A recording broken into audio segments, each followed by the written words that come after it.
Hey guys, I am super excited to interview some of Sacramento's like real estate giants. And I think it's a privilege that they are up here answering our questions, taking the time to, watch you guys grow. And the challenge for today is that you take one thing that you go and you implement into your business, and that you watch kind of what these guys have done to find success and you implement it into your own business. So, well, why don't we start here? Let's do a quick intro. Your name, obviously everybody knows your name, but your years of experience in the real estate world, and then we'll do something fun like your favorite food. No. I mean, give you guys like 10 seconds to think it through. Right now. Yeah, Richard's gonna have a lot of stuff. All right, we'll start with Jake DeRosa, 23 years in business. good. Yeah. He's 23. 22. Thanks, bro. Favorite food? I don't know, burger, dude. I mean, Yeah. the body wasn't built on salad, so. Yeah, that was okay. So favorite burger joint. Gosh, I like. I can't remember. We went to. What's it? Yeah, where did we go to dinner? Gommies. Okay. Gommies. It's on the course of. It's Fair Oaks and Arden. That's where it's at. Where the old burger place is. Awesome. That's a good place. All right, Jake We'll call it was approved Gobbies burgers. No, but Gommies. Gommies. Yeah. G-A-M. This Brian, that right? Gommies. All right, love it. All right, let's do it. We're gonna move on right here. Rich Gibbons, I've been here full-time realtor since 2019, so I'm going on 6 years. Yeah, just hit 6 years. August 1st, 2019 was full-time. Love that. Yeah, I was licensed for a few years before that, sold a few homes here, like 4 or 5 a year, but full-time for the 19 to 6 years. Awesome. I do love burgers. I'm a steak guy. Also, great burger joint if you're ever traveling up north on the 5, Yak's on the 5, up near Dunsmuir. Phenomenal. Also Gommies. Great. Awesome. Okay, favorite cut of steak. Oh, dude, it's fun to go. Filet. Yeah. I will settle with the New York strip. Okay. Okay, got it. So you're more of a filet guy. Oh, man. I thought you'd be more of a ribeye guy. Juicy, rare. Jazz. Man, if that means moving and I can eat it, I will. Love it. All right, we got Mr. Lanting here. John Lanting from the Eternity Realty team. I've been in the business 22 years. I mean, Good. Just 22 years. she wasn't born, bro. Exactly. I don't have a favorite food because I eat everything and anything. I challenge anybody to put anything edible in a plate and I will devour the heck out of it. Sometimes it might not be edible, but you'll still like, it's not just sound like these videos that are like, oh no. You know what Baloo is? This guy eats that and watch this dude eat beetle larvae in Peru. Yeah. I was happy. And piranhas. And piranhas. Guinea pigs. Yeah, that was good. Alright, let's jump into database and questions about relationships and database. This question is for you, Jake. We'll go one by one. Everybody has an opportunity to answer. What does your database look like today? Like your CRM that you're using, the number of contacts in there, what you're doing to market and advertise. We use Burgundy, in our CRM. We have with the active 15,000 in our database with kind of stuff that's archived, probably about 40,000 people in there. Oh wow. So what are we doing? Your secondary was what are we doing to, I'd say the biggest thing we do is we don't send out crap. So like the automated, email of, I don't know, it's just, you know when you get a form email, when it's a mass one. So we try and send out stuff that's actually really valuable to the clients. Our biggest go-to is because the biggest thing with your database is you want, and I talk to our partners all the time, is you want to be the Pepsi, the Coca-Cola, of your database when they think real estate, right? So how do you do that? Well, we do monthly emails, newsletter type things from our partners. The biggest thing is our market reports we send to people, which lets them know the value of their home. Or if they're not purchasing a house, we still put them into the market report world because everyone kind of wants to buy a house some way, right? And so if that's the case, I just say, hey, great, you have a dream to buy a house, where would you buy that? And then I say, whenever that time comes someday, you'll be an expert in the market. So I'm feeding them market information like that. And call them depending on the type, because we have statuses, hot, watch, nurture, all these different statuses. We reach out to them and call them and talk quite a bit. So Awesome. Perfect. some type of communication. Rich? Yeah, so database size, about 3,800. Database health score, just under 60% right now health. And my virtual assistant who's on this meeting with us, our goal by the end of the year is to get that up to about 68% and then continue to do that. What does that include? First name, last name, phone number, email, birthday if we can get it, home address, home anniversary, and social media profiles.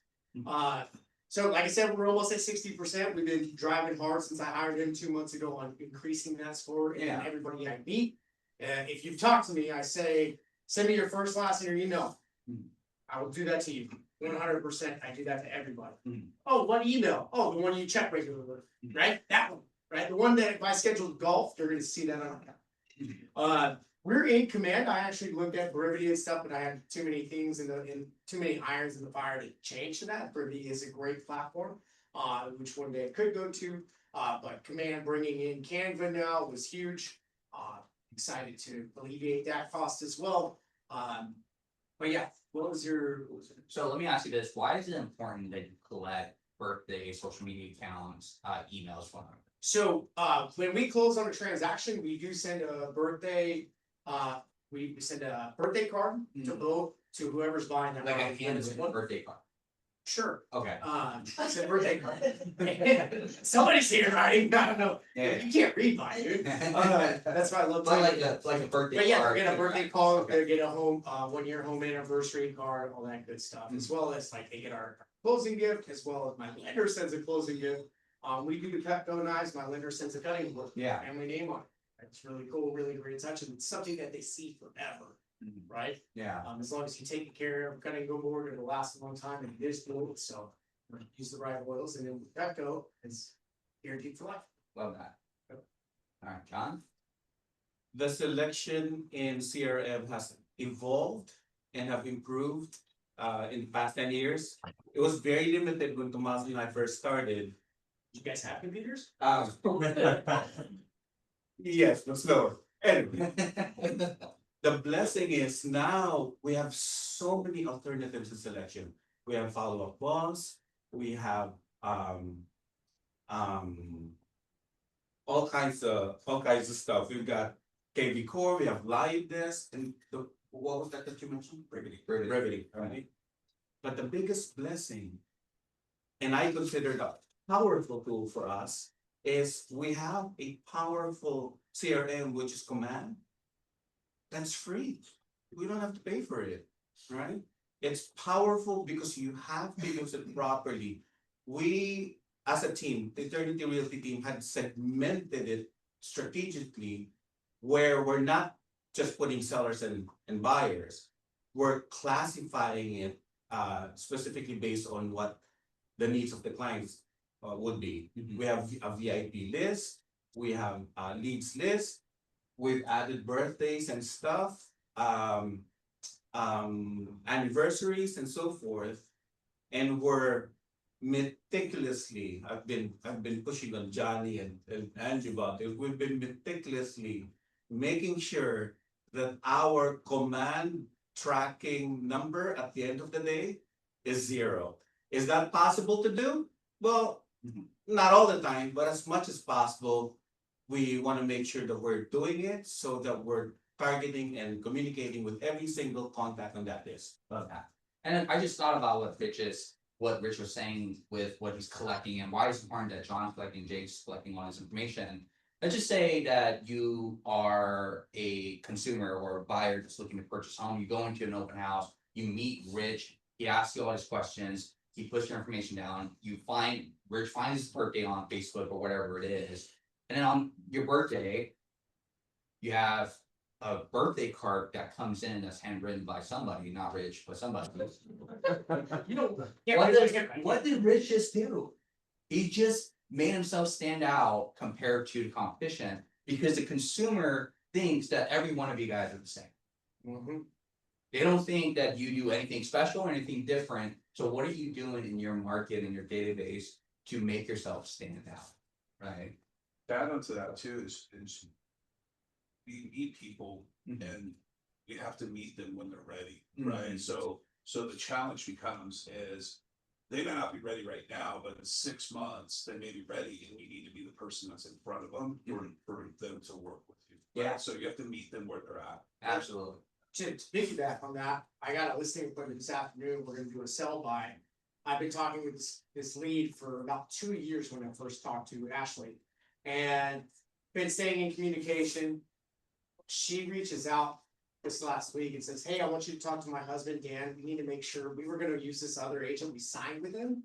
Right, but we wanna go back, we wanna use you, right, Mhm. and meeting them where they're at and when they're ready. The reason why they went to this other agent, they wanted to go see a property, jumped on Zillow, they saw the property, the husband. Mhm. And then she's like, hey, we should be using Rich. 2 months after their meeting with this guy and all this stuff, she's like, you need to go to Rich, and hey, I'm signing a listing, getting buyer. Right, we're gonna go do that, and that's gonna be about anywhere from 700 to $1 million GCO. Yeah. Right, at whatever percent I charge. It's pretty good, right? So I'm not gonna say what it is, but you know where the number is. And so that's awesome. That's enough to pay for a wedding. Yeah. Yeah. Which you have another singer too. Yeah. You did ask, what systems we're using to follow up with that. So DTD2 calls. If you don't know what that is, you're not involved with KW Culture. So DTD2 calling once a quarter. I was doing a bi-weekly neighborhood nurture, and me and Josh just had a conversation last week to stop doing a bi-weekly and go to the monthly. I also have them in home bot. The reason why I stopped doing bi-weekly is that was the cheat code to touch them twice a month. Okay, I want to touch them once a month with their home valuation and all that good stuff. I'm gonna call them. We have now, thank you, Brian, for this. I don't do the deal of the week, I do a home of the week. I pick a home and I say, this is on market, here you go, and I don't put the address in, I just highlight what it's about. Mhm. And then I'll even do a raffle once a month where it's, hey, if you can guess the price for this, you'll get a free bottle. Right? Yeah. Just to draw attention. What we did is we removed the price, and I had a client reach out immediately. Hey, am I missing something? Is there a glitch? I don't see a price here. That's a touch. Congratulations, you're still taking them. Yeah. And that's particular client, I'm closing on the third and fourth deal within the next week and a half from this client, which has generated, 70,000 TC. Yeah. One client. Yeah. That's awesome, Rich. So John, I know you mentioned. Before you ask Okay. something else, I just wanna add to what you mentioned about personalizing it, right? Yeah. That personalized follow-up is very important. You can't just call people, communicate with people and have the same script over and over again. You don't wanna sound AI, you don't wanna sound scripted.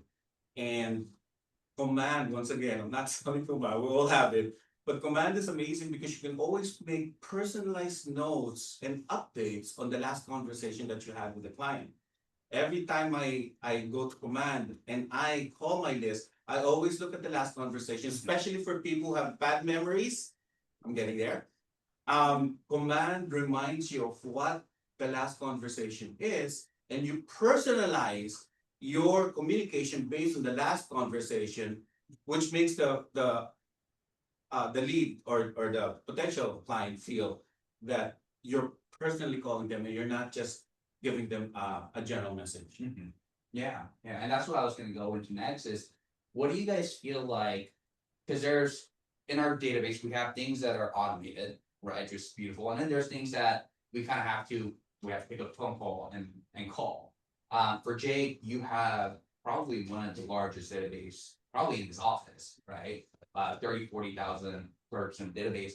What has worked for you, Jake, when you say, okay, I wanna be the person that they think of, I wanna be the Coca-Cola or Pepsi of real estate in my database in this world.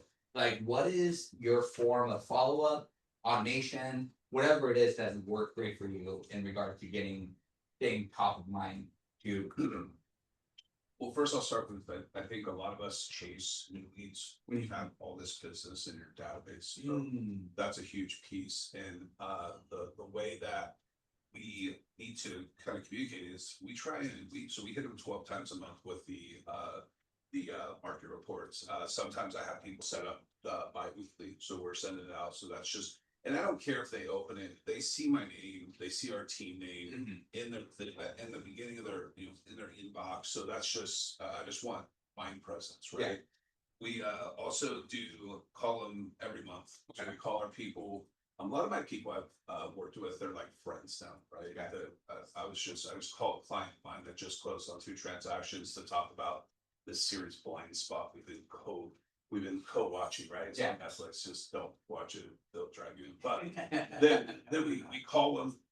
We're also doing quarterly client events. Okay. So we've got one coming up in September where we're collaborating with a Veterans Art Institute in a Rancho Cordova art place. So it's gonna be art, it's gonna be live music, a veteran's gonna be painting a painting that's gonna get raffled off for this institute. Yeah. Different things like that. So we're inviting those people. We just did one not too long ago, earlier this year at Northridge Country Club. We had a cool event for our clients. So we budget, I don't know, 10 to 15,000, maybe 20 a year for different client events. We also get people to get in. We do giveaways, we do things. The challenge you're gonna have is going to what Don was saying, is if you constantly are calling, hey, who do you know buying or selling real estate? They're not gonna answer the phone. And I personally experienced that where I was like, boom, going straight by butt. So we gotta have reasons to call. We have client events. Just checking in on them. Every week, every month, you should have some type of reason to call, like when it rains. Yeah. Like when it rains, hey, dude, there's a big storm that come in. Hey, we have a super great list of vendors. Anybody I can connect you with, or do you need someone to do something around the house, right? Following about social media is the big thing. I don't do that enough. I call it Sphere 1 is our database. Sphere 2 is the social medias, right? So interacting with them, see someone has a kid, call them. Yeah. Give them a call. One thing that I notice with partners that come into our world is there's some kind of resistance to that. And they know you're not bothering them. If you position it and provide value, then they're gonna want to talk to you. Absolutely. That's what I've seen. So, Absolutely. and then you stay in their head. And hopefully when someone comes around that they hear, I've had people where they've never answered the phone for me. I leave messages, but they referred me business. And like Jim told me to call you. Did I never talk to Jim? Yeah, right. I'll add this too, Jay, because you're talking about value. If you feel like you're calling and you're bothering somebody, it's probably because you don't really believe in the value that you're able to offer your database. If you're calling and you're saying, they don't want to talk to me, it's probably because you don't believe in what you can offer your database, right? So Jake has no problem calling his database because he has all this value that he can give, and he's excited to give it to his database, to his clients, right? Rich? I'm gonna share something with you too. Okay. On that note, there is a value proposition that you might feel that. You might be intimidated to call because you don't really understand this. I'm gonna break it down so simple, real quick. Who are you calling? People, you know, No. You said too many words. people. People, you're calling people. They're people. Guys. That's it. Like once you realize that concept that they're just people, right? Now they do pay your bills. Got it. Totally understand it. However, they are just people. They are exactly the same type of thing that you're looking at in the mirror every morning. They are people. And they need your help. Or someone they know needs their help so they don't get a crappy agent, right? Somebody that's going to take money from them instead of help provide and save their equity or save their purchase, right? Or make sure they're making the right decision or the well-informed, competent decision that they're making to buy it. Okay? Remember, if you have calls about calling people or any fear, remember they're just that. People. Love that. John, this next question is for you. What is the percentage of the deals that you close comes from your sphere, your database. And then what are you doing to intentionally drive that and make sure that that's something that happens? When we first started, I could safely say that 90% of our closings was from our sphere and database. Now that switched, we're getting a lot of internet leads now, open house and so forth. But in order for us to improve it and maintain it, going back to the earlier question, we do a lot of things that makes a difference. The events, for example, right? Yeah. We're very consistent we're the official real estate team of the Hamptons Foundation, as you all know.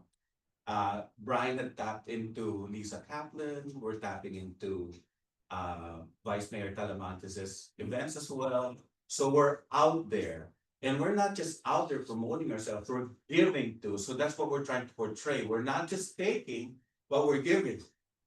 I'm laughing because Brian spent too much money last time. We had an event 2 weeks ago, We gave some Disney. and we gave not one, two Disneyland tickets, right? $1,000.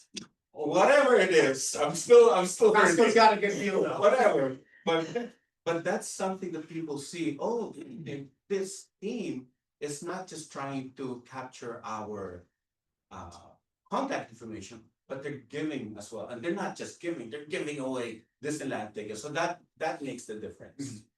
It's actually, and I have this intentionality. Yeah, we are absolutely trying to capture information because we want to be your go-to real estate team when you think about real estate here in the Tones, right? That's why we have all these community events that we're doing. We're tapping into other people that already has a system and a following, and we're just there supporting, showing up for a community. Did right? anybody else buy a house before becoming a realtor? I didn't have an agent like any of these guys. Imagine being that agent where they're wrapping off Disneyland tickets and they're very intentional about the Hamptons, right? And Yeah. you guys were doing tequila tasting and all that stuff. Yeah, Right, you guys are putting on an event at Northbridge Golf Club, right? You guys are doing that, and That's you're not doing the paint night where you offered. If I had a realtor like that, I would have never left. Right, so if you can be that person. can I also add this too, especially for those, I know you guys aren't really here talking here, my face isn't on there, but I will say this too. It doesn't have to be crazy expensive. Okay, so last year we did an ice cream event at Coldstone. We brought in a lender partner. We spent like maybe $80-90. No. It was like, no, For the first hour, it was like 230 total, but like I said, we brought in a lender partner, so our cost was like $90. Brian's like the creative, like. Yeah. The numbers guy. So what we did though is what I'm saying is you bring in the right partners with you, want to support you. We had probably like 70 people come through. Coldstone gave us a deal and you just hang out there. You give them a ticket and you could get it done for $150. It could be done for 300 if you don't bring in a partner, but bring in your own partner because they have a partner with you. Right, bring in your photographer. Can I add to that? Yeah. That's the power of networking, right? The owner of Coldstone is a client of mine, our client. Mhm. And the more people you meet out there, the more contacts you have, especially that. I mean, they gave us a special deal. We would have spent so much more if we didn't know the owner. And at the same time, once again, partnering up with loan officers or whoever you want to Yeah. work with. Absolutely. It's all about relationships, It's all right? about relationships. So, who's in here that's, who's newer, or did anybody newer in here? Yeah. Define newer. Yeah. Couple years or less, right? Yeah. So one thing that you guys probably, when someone's talking, when I was brand new, I would be like, okay, well, this guy has all these resources, they have all these people, they have all this network. Some things that are super easy that you can do.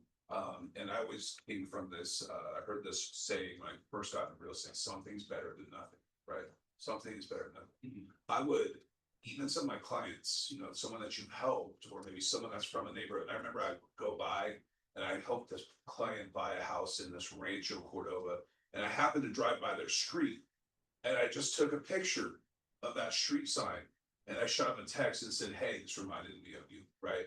Little reminders, handwritten notes, doing so, it doesn't have to be crazy expensive. I mean, handwritten notes are probably the biggest impact thing that nobody does because it takes time, right? But if you're just handwriting notes to people, hey, just thinking about you, hope you and the family members are doing well. Want to say hi, a quick text to somebody, little things. You don't have to have a big, massive like an event.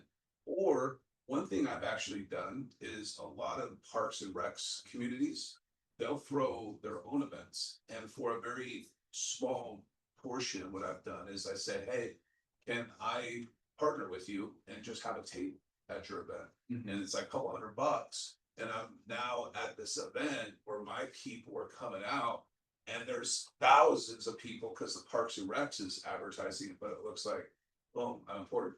Or not important, but I know Yeah, a lot of presence. people, your presence there. And you're also meeting other people. Another thing I used to do is I partner up with other agents, right? You guys know people, want to come together, put a power of a couple people together and throw an event where someone's not, I never had this. People think, oh, well, my class, it doesn't matter, they don't know who's clients who, but if you bring together kind of, or share expenses, it becomes a lot less of a Yeah. on taking, so. Yeah. I love to get into getting referrals. Yeah, from your database, from people that you know, okay? What do you guys feel like, for you guys, what has been the best way to generate referrals without sounding like salesy? Like without sounding like you're kind of just get the information from the source. Can I go first? Yeah. Brian has been big with Bill Jones. Dill and Jones. I listen to him every day. Every time I work out, I've got my earphones and I. Is that why you've been speaking in like British accent? I'm just kidding. Still British.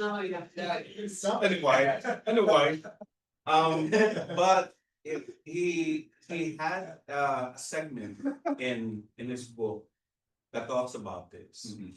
You don't go to a person and say, hey, Johnny, when are you buying a home? Or are you buying a home?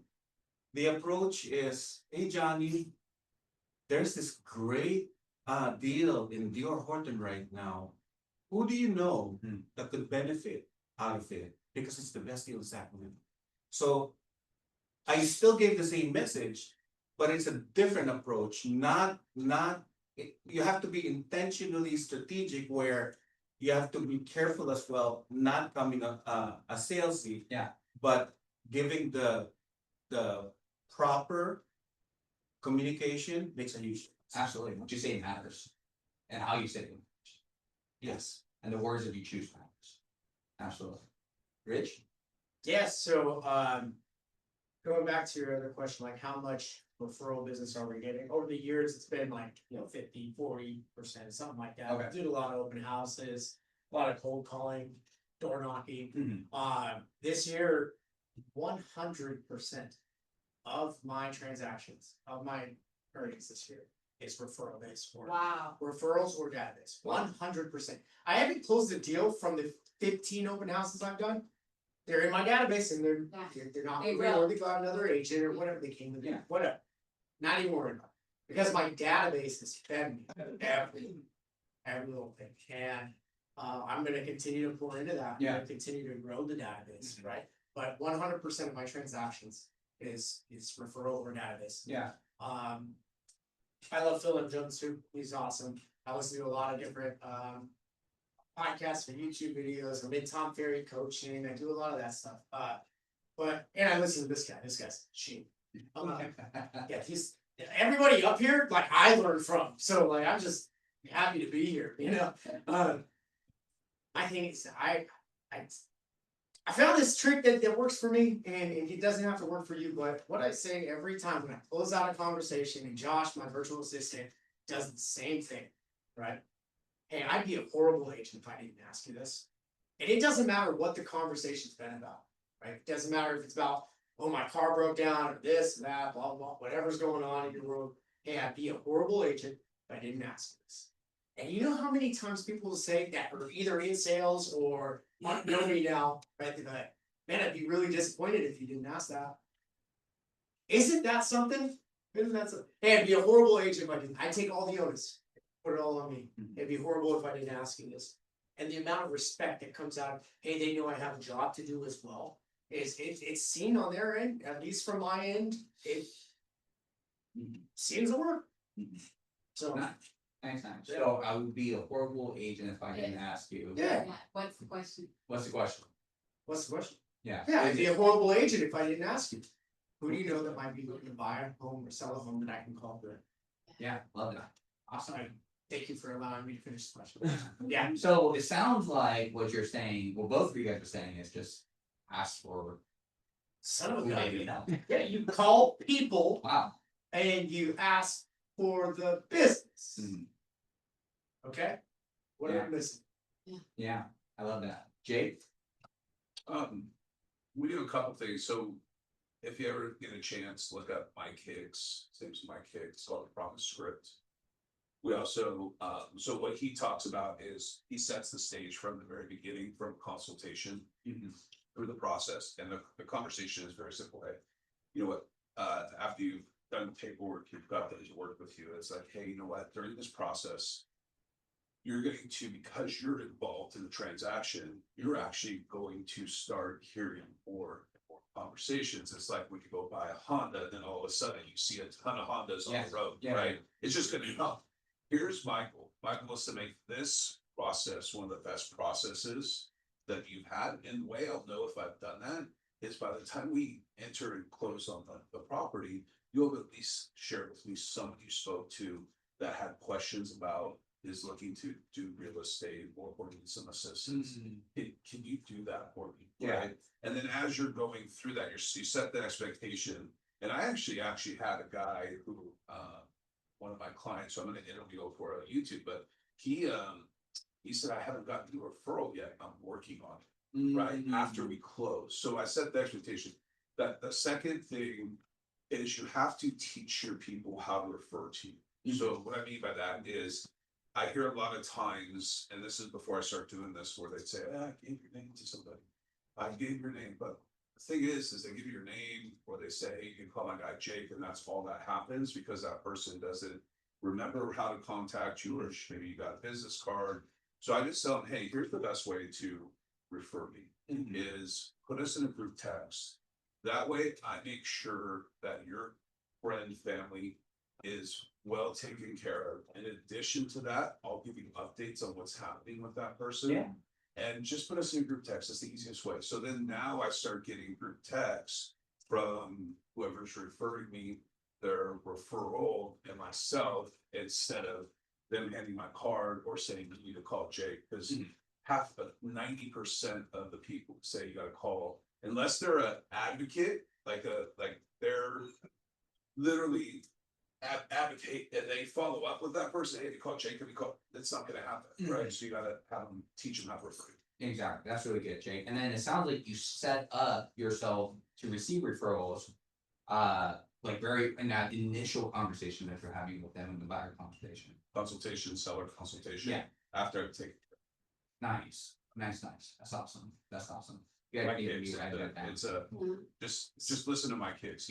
He's the. And you write that down. My kicks, he's Like my kids? Mike, Okay. and then Hicks, Hicks. He's in Idaho, and he has like a 70% market share in a town of 5,000, so it's. Yeah. Nice podcast. Awesome. Thank you. How are we doing on time? It's cool. 12 o'clock. Okay. Well, but, this is interesting. I'm sure you guys want, go ahead, keep going. Yeah, okay, John needs to go soon. I would love to ask this one last question for all of you guys. And especially for newer agents, or maybe you've been in it for a little while, but you've never really got intentional with your database, right? If you are starting over from scratch today, what would you do first to build a referral driven business? To referral driven business. Two things. First of all, find your specific niche. We all have different personalities. We all have different likes. Find what you like or love doing, then do it. Okay, for example, I'm a car guy. I'm in the board of horse club, I'm the board of the BMW club. And I attend meetings all the time and talk about real estate all the time. No, I'm not, I'm just using that as an example, but the reason why I mentioned that is I wanna compliment Angie because she found her niche. We've been doing videos. And just recently she found her niche by doing Hispanic videos, right? The last video she did produced 16,000. Oh, sorry. 26,000 hits now, And she's and 22. she got 6 good leads out of it. Two of them are actually planning on driving an off-road. You're Denver, I don't have an offer yet. But the point is she found her niche. And I know, and she's using it, right? Find your niche. Second, very important, I don't care what kind of tools you have. If it doesn't get used and implemented, it's useless. But it's not just the implementation part, you have to have the self-discipline. Distractions is a very big issue that we don't consider. We might think we're productive and busy, but we're distracted and doing something else that doesn't produce business instead of focusing intentionally on driving that business higher. Love that. Love that. Rich? Yeah, like you said, so for me, if I was gonna start over, I love hunting, I love golfing, I love working out, and I love God. Right? Not in any particular order except God first. So I would find out where my people are. You found your niche, right? It's Hispanic videos, right? So I go into my world, my own world. These people already do what I like, and I would connect with them. I would also be doing open houses like crazy. I built my entire business on that. Door knocking and open houses, that's what I would be doing. I build that database as fast as I can.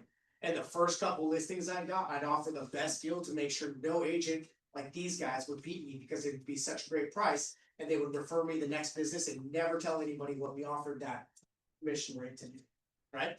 So I would never tell anyone. And I would just go hard, right? You gotta say no to so much.